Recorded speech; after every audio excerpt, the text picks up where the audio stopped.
আলহামদুলিল্লাহ ওয়াসসালাতু ওয়াসসালামু আলা রাসূলিল্লাহ বাদ। সুপ্রিয় দর্শক শ্রোতা ভাই বোন, রমাদানুল কারীম একজন মুমিনের জন্য আমল এবং ইবাদতের ভরা বসন্ত। বছরের অন্য সময়ের আমল এবং ইবাদতের ঘাটতি পুষিয়ে দেওয়ার জন্য রমাদান হলো সবচাইতে মোক্ষম সুযোগ। এজন্য রমাদানকে সবচাইতে পরিকল্পিতভাবে এবং রুটিন মাফিক যদি আমরা কাটাতে পারি তাহলে ইনশাআল্লাহ বিইذনিল্লাহ রমাদান আমাদের জন্য অর্থবহ হবে এবং আমাদের সারা বছরের ইবাদতের ঘাটতি পুষিয়ে নিতে সহায়ক হবে। আর সেজন্য আমরা আজ রমাদানের 24টা ঘন্টা কিভাবে কাটাবো সে প্রসঙ্গে একটি রুটিন প্রস্তাব করব ইনশাআল্লাহ বিইذনিল্লাহ। রমাদানের রুটিন প্রসঙ্গে সর্বপ্রথম যে সময় নিয়ে কথা বলবো তা হলো সাহরি খেতে ওঠা বা ভোর রাতের সময়টা। ভোর রাতে আমাদের উঠে সাহরি খাওয়া এটি সুন্নাহ। কেউ যদি মধ্যরাতে অতিরিক্ত খান বা শুরু রাতে অতিরিক্ত খান এবং সাহরিতে তার খাবারের চাহিদা নাও থাকে, তারপরও সাহরি খাবার জন্য ওঠা এটা সুন্নাহ এবং গুরুত্বপূর্ণ। কারণ রাসূল করিম সাল্লাল্লাহু আলাইহি ওয়াসাল্লাম বলেছেন, তাসাহহারু ফাইন্না ফিস সাহুরি বারাকাহ, তোমরা সাহরি খাও কারণ সাহরি খেলে তার মধ্যে বরকত রয়েছে, এই খাবারের ভিতরে বরকত রাখা হয়েছে। অল্প হলেও খাওয়া সুন্নাত, বিশেষ করে খেজুর খাওয়ার কথা বিভিন্ন হাদিসে রয়েছে। আমরা সাহরিতে আর যাই খাই একটা করে খেজুর অন্তত খাবো। সাহরি খেতে যখন আমরা উঠবো, কমপক্ষে সাহরি খাওয়ার আগে আধা ঘন্টা যেন আমরা সময় পাই, সেভাবে আমরা উঠবো। কারণ একজন মুমিনের কাছে 24 ঘন্টা সময়ের ভিতরে সবচেয়ে গুরুত্বপূর্ণ সময় হলো ভোর রাতের সময়টা। কারণ এই সময়টাতে আল্লাহ সুবহানাহু ওয়া তাআলা দুনিয়ার আসমানে নেমে আসেন এবং বান্দাদেরকে ডেকে ডেকে তাদেরকে ক্ষমা করে থাকেন, তাদের চাওয়াগুলোকে মঞ্জুর করে থাকেন। আল্লাহর নৈকট্য অর্জনের জন্য সবচাইতে মোক্ষম সময় হলো এটি। এই জন্য তাহাজ্জুদের সালাত, যত নফল নামাজ আছে তার ভিতরে সবচাইতে গুরুত্বপূর্ণ নফল নামাজ তাহাজ্জুদের নামাজ। বছরের অন্য কোনো সময়ে আমরা এত গুরুত্বের সাথে হয়তো পড়তে পারি না। রমাদান মাসে তাহাজ্জুদের নামাজ পড়া আমাদের সকলের জন্য সহজ, কারণ আমরা সাহরি খেতে উঠছি। এই জন্য এই সুযোগটাকে কাজে লাগানো উচিত। 30টা দিনই আমাদের প্রতিদিনই একটা সময় বরাদ্দ থাকা উচিত তাহাজ্জুদ নামাজের জন্য। 2 রাকাত করে তাহাজ্জুদ পড়বো আমরা। বিশেষ কোনো সূরা কেরাত ঠিক করা নাই, যে কোনো সূরা দিয়ে আমরা সাধারণভাবেই পড়বো এবং তাহাজ্জুদের নামাজ পড়ছি, শুধু এটুকু নিয়ত থাকলে চলবে। মনে মনে আমরা 2 রাকাত করে পড়বো, 2 রাকাত, 4 রাকাত, 6 রাকাত, 8 রাকাত, যতটুকু তৌফিক হয় পড়বো। প্রত্যেকটা রাকাত খুব দীর্ঘ করার চেষ্টা করব, দাঁড়িয়ে লম্বা কেরাত পড়ার চেষ্টা করব, আস্তে আস্তে পড়ার চেষ্টা করব এবং খুব বেশি লম্বা কেরাত মুখস্থ না থাকলে একটা সূরাই বারবার পড়তে পারি, কোনো অসুবিধা নেই। এবং রুকুতে যখন যাব তাসবিহ অনেকবার পড়ব, আস্তে আস্তে পড়ব। রুকু থেকে দাঁড়িয়ে আবার দীর্ঘ সময় অপেক্ষা করব, সেজদা এরকম লম্বা করে করব, উঠে বসে আবার অপেক্ষা করব। এভাবে প্রত্যেকটা রোকনকে যত ধীরস্থিরতার সাথে করা যাবে তাহাজ্জুদের মান তত বেশি, যে কোনো সালাতের মান তত বেশি উন্নত হবে। আমাদের আয়েশা রাদিয়াল্লাহু তাআলা আনহা রাসূল আকরাম সাল্লাল্লাহু আলাইহি ওয়াসাল্লাম তাহাজ্জুদ প্রসঙ্গে বলেছেন, লা তাসআল আন হুসনিহিন্না ওয়া তুলিহিন্না। তিনি যে নামাজগুলো পড়তেন রাতে, সেগুলোর সৌন্দর্য আর সেগুলোর দৈর্ঘ্য নিয়ে আর বলো না। তার মানে সেগুলো অনেক দীর্ঘ ছিল এবং অনেক সুন্দর ছিল। এজন্য রমাদানের সবচাইতে ইম্পর্টেন্ট সময়টা যেটা আমরা কাজে লাগাতে পারি খুব সহজে, অথচ অনেকে হেলায় আমরা নষ্ট করি, সেটা হলো ভোর রাতে সাহরি খেতে ওঠার কিছুক্ষণ আগে আপনি তাহাজ্জুদ পড়ুন এবং বাসার প্রত্যেকটা সদস্যকে উদ্বুদ্ধ করুন যার যার জায়গা থেকে যেন এই আমলটা করেন। এরপরে তাহাজ্জুদের পরে আমরা সাহরি খেয়ে নেব।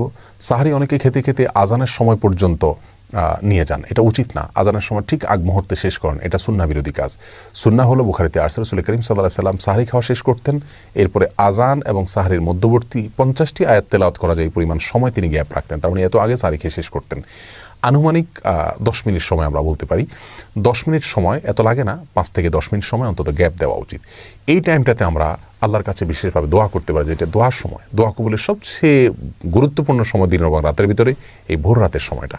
বিধায় এই টাইমটাতে আমরা খাবার শেষ হয়ে গেলে দোয়ায় মাশগুল হয়ে যাই, অথবা খাবারের আগেও দোয়া করতে পারি, কিন্তু আল্লাহর কাছে দোয়া করা উচিত এবং চোখের পানি ফেলা উচিত। দোয়ার জন্য সবচেয়ে উত্তম হবে আমরা যদি নির্জনে কোথাও চলে যেতে পারি।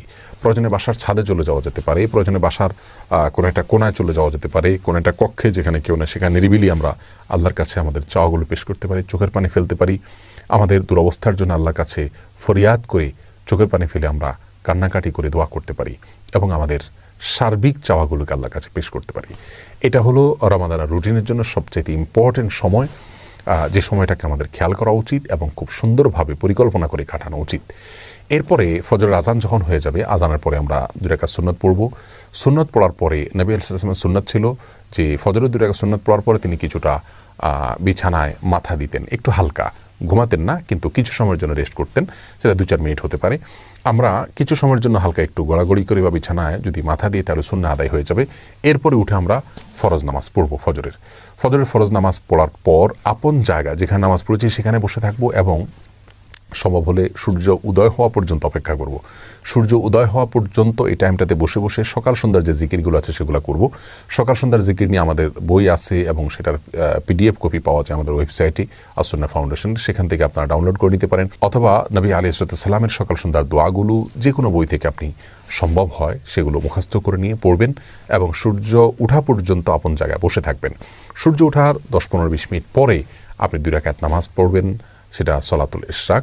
এই নামাজটা আপনি পড়ার কারণে আল্লাহ সুবহানাহু ওয়া তাআলা আপনাকে একটি পূর্ণাঙ্গ উমরার সওয়াব দিবেন। তিরমিজিতে বর্ণিত হয়েছে যে ফজরের পরে আপন জায়গায় বসে থেকে যদি এভাবে জিকির আজকার করা হয় এবং শেষে যদি 2 রাকাত নামাজ পড়া হয় অর্থাৎ ইশরাকের নামাজ, তাহলে এর মাধ্যমে এই সওয়াবটা আমরা পাবো। এটা অনেক রোজাদার আমরা মিস করি, আমরা ফজরের পরপর শুয়ে পড়ি। এটা অত্যন্ত ভুল একটি কাজ। আল্লাহ সুবহানাহু ওয়া তাআলা বলেছেন ওয়াসাব্বিহুহু বুকরাতাও ওয়া আসীলা, দিনের শুরুতে এবং শেষে তোমরা আল্লাহর পবিত্রতা বর্ণনা করো। কোরআন কারীমের বিভিন্ন জায়গায় বিষয় উৎসাহ দেওয়া হয়েছে। অতএব দিন এবং রাতের আমরা যদি তাহাজ্জুদের সময়টা, ভোর রাতের সময়টার পরে দ্বিতীয় সর্বোচ্চ গুরুত্বপূর্ণ কোনো সময়ের কথা বলি তাহলে সেটা হলো ফজরের পরের সময়টা। অথচ এই সময়টাতে আমরা রমজান মাসে বেশিরভাগ মানুষ শুয়ে যাই, এটা ভুল। যদি শুইতে হয়, ঘুমাইতে হয়, আমরা সেটা কিছুক্ষণ পরে ঘুমাবো, কিন্তু ফজরের পর ঘুমাবো না। জিকির আজকার এবং তাসবিহ তেলাওয়াতে মাশগুল থাকবো ইনশাআল্লাহ বিইذনিল্লাহ। এরপরে যদি আমরা ঘুমাই, রেস্টও করি, সেটা পরিমিত হওয়া উচিত এবং লিমিটেড সময়ের জন্য হওয়া উচিত, মেপে কাজ করা উচিত। আমরা 2 ঘন্টা, 2.5 ঘন্টা বা 1.5 ঘন্টা যার যতটুকু প্রয়োজন আমরা ঘুমিয়ে উঠে তারপরে আমরা তেলাওয়াত করলে সেটা সবচেয়ে ভালো। কারণ ঘুম থেকে ওঠার পরে মানুষের মন মানসিকতা থাকে অত্যন্ত ফ্রেশ। এই অবস্থাতে কোরআনে কারীম যদি আমরা তেলাওয়াত করি, অর্থ সহকারে বোঝার চেষ্টা করি, কোরআনে কারীম রমজান মাসে আমরা তেলাওয়াত করে পুরোটা একবার বা একাধিকবার আমরা পড়ে শেষ করব, খতম দেব ইনশাআল্লাহ, সেটা খুবই ভালো হবে এবং সে সুন্নাহ। কিন্তু এর পাশাপাশি আমরা যদি অর্থ বোঝার চেষ্টা করি সেটা হবে আরও ভালো, শোনার উপরে সোহাগা। প্রতিদিন আমি যদি অন্তত একটা পৃষ্ঠা অর্থ এবং ব্যাখ্যা সহকারে কোনো একজন আলেমের তত্ত্বাবধানে হলে আরও ভালো হয়। যদি আমরা কোরআনকে বোঝার চেষ্টা করি এবং সেটা ঘুম থেকে ওঠার পরে হতে পারে, তেলাওয়াত হতে পারে এবং অর্থ ব্যাখ্যা সহকারে একটা পৃষ্ঠা করে অধ্যয়ন করা হতে পারে। এরপরে আমরা কিছু সময়ের জন্য ইসলামিক বই পুস্তক পড়তে পারি। বিশেষ করে ডক্টর খন্দকার আব্দুল্লাহ জাহাঙ্গীর রাহিমাহুল্লাহর যে বইগুলো আছে এগুলো ইসলামের বেসিক বিষয়গুলো সম্পর্কে ধারণা নিতে অনেক বেশি সহায়ক। এই বইগুলো আমাদের কাছে থেকে থাকলে সেগুলো আমরা পড়তে পারি। অনলাইনে PDF কপি পাওয়া যায় অনেকগুলো, সেগুলো নিয়ে আমরা কিছু সময় পড়ব। এরপর যখন জোহরের আজান হবে বা জোহরের ওয়াক্ত হবে, জোহরের এখানে 2 রাকাত নামাজ আছে, জাওয়ালের নামাজ বলা হয়, বুখারীতে আসছে, ইবনে হাদিসের কিতাবে আসছে। এই নামাজটি প্রায় বিলুপ্তির পথে, আমরা আলোচনায় এটার ভুলে গেছি। সেটা হলো সূর্য যখন আপনার পশ্চিম আকাশে ঢলে পড়ে অর্থাৎ জোহরের ওয়াক্ত শুরু হয় তখন থেকে নিয়ে আপনার জোহরের ফরজ নামাজের বা জোহরের নামাজের আগে আগে যে নামাজটা পড়া হয় নফল নামাজ, এই জহর নামাজ পড়ার জন্য রাসূল আকরাম সাল্লাল্লাহু আলাইহি ওয়াসাল্লাম উৎসাহ দিয়েছেন। যদিও এই নামাজের সময়কাল নিয়ে আরও নানা রকমের কথা আছে, কিন্তু আমরা এটি একটি বক্তব্য, এটার উপর আমল করতে পারি এবং একবার হলেও আমল করতে পারি। রমজান মাসে সেটা করার জন্য সবচাইতে সেরা সুযোগ আমাদের হাতে থাকে সাধারণত। যাই হোক, এই 2 রাকাত নামাজ যদি আমরা পড়তে পারি পড়লাম। এরপরে জোহরের ওয়াক্ত হলে সুন্নাত এবং ফরজ এবং পরবর্তীতে সুন্নাত এবং পরবর্তীতে অতিরিক্ত 2 রাকাত নফল, যেটা অন্য সময় পড়া হয় না, সেটাও গুরুত্বের সাথে পড়লাম।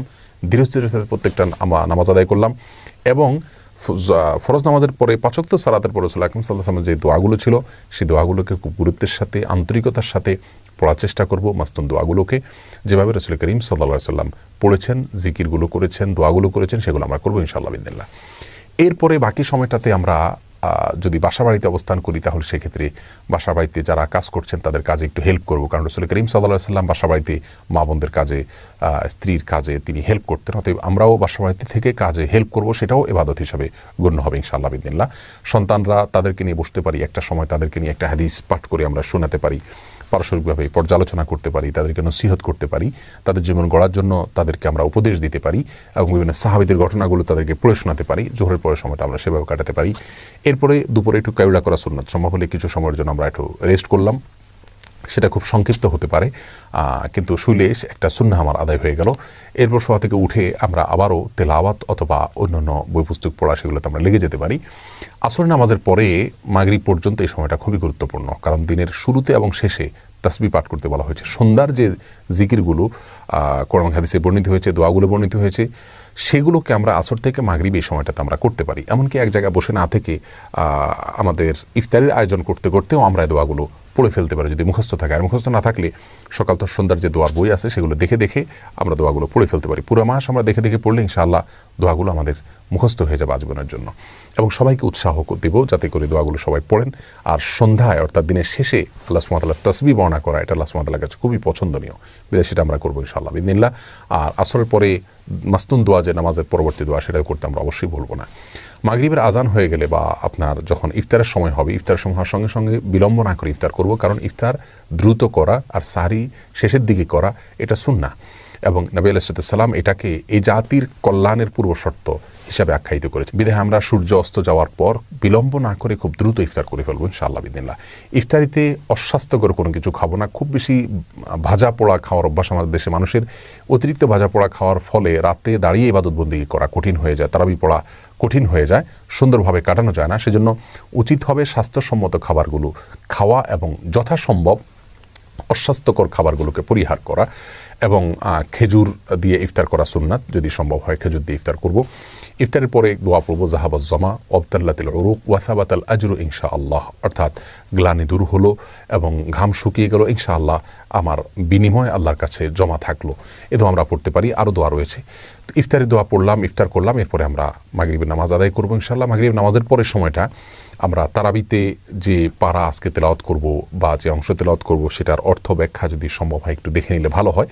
আর যদি খতম তারাবির সুযোগ না থাকে তাহলে সেক্ষেত্রে অন্তত এই টাইমটাতে, মাগরিব থেকে এশা, এই টাইমটাতে কোনো অবস্থাতে শোবো না। কারণ আমাদের অনেকের অভ্যাস আছে রমজান মাসে ইফতারের পরে শরীরটা ক্লান্ত হয়, আমরা শুয়ে পড়ি।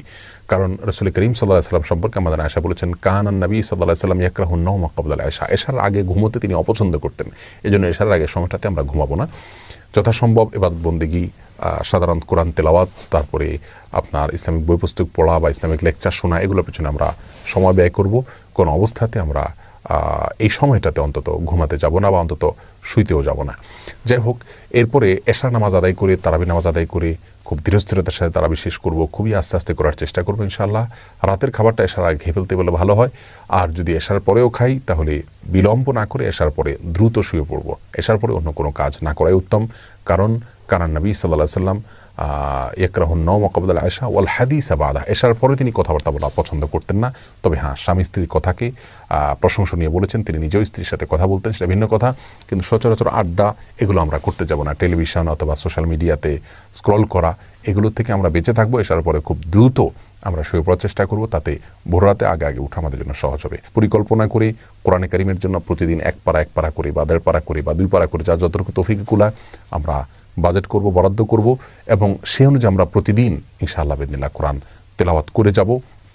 এবং সময় ফিক্স করে নেব যে কোন টাইমটাতে আমি করব। আমি কি ঘুম থেকে উঠে সকালে করব, নাকি জোহরের পরে করব, নাকি মাগরিবের পরে করব, এই সময়টা আমরা ফিক্স করে নিব ইনশাআল্লাহ বিইذنিল্লাহ। আল্লাহ তাআলা আমাদের সকলকে এই রমাদানে বেশি থেকে বেশি, উত্তম থেকে উত্তমতর ইবাদত করার তৌফিক দান করুন। আর সবচেয়ে গুরুত্বপূর্ণ বিষয় হলো রমাদানে গুনাহ থেকে বেঁচে থাকা, কারো গীবত পরচর্চা যেন না হয়, টেলিভিশনে মোবাইলে হারাম কোনো জিনিস যেন দেখা না হয়, শোনা না হয়, এই বিষয়গুলোর প্রতি খুব বেশি খেয়াল করব। তাকওয়া চর্চাই হলো রমজানের সিয়ামের সবচেয়ে বড় উদ্দেশ্য। আল্লাহ তাআলা আমাদের সকলকে সেই উদ্দেশ্য সাধন করার তৌফিক দান করুন। রমজানের প্রত্যেকটা মুহূর্তকে সঠিকভাবে ভালোভাবে কাটানোর তৌফিক নসিব করুন। মা বোনরা যারা কাজকর্ম করবেন, রান্নাবাড়া করবেন, এর ফাঁকে ফাঁকেও তারা তাসবিহ, তাহলিল, জিকির এগুলো চালু রাখবেন। কারণ বিনা ওযুতে তাসবিহ তাহলিল করা যায়, দুরূদ পাঠ করা যায়। যে সমস্ত জিকিরগুলো বেশি করতে উৎসাহ দেওয়া হয়েছে কোরআন এবং সুন্নাহ নির্যাস, যেগুলো যেমন দুরুদ, ইস্তেগফার, তারপরে দোয়া ইউনুস এবং ইয়াদাল জালাল ওয়াল ইকরাম, এরকম আরও অনেকগুলো দোয়া আছে। সেগুলোকে আমরা চলতে ফিরতে, উঠতে বসতে সবাই করতে থাকবো। আল্লাহ তাআলা আমাদের সবাইকে তৌফিক দান করুন। আসসালামু আলাইকুম।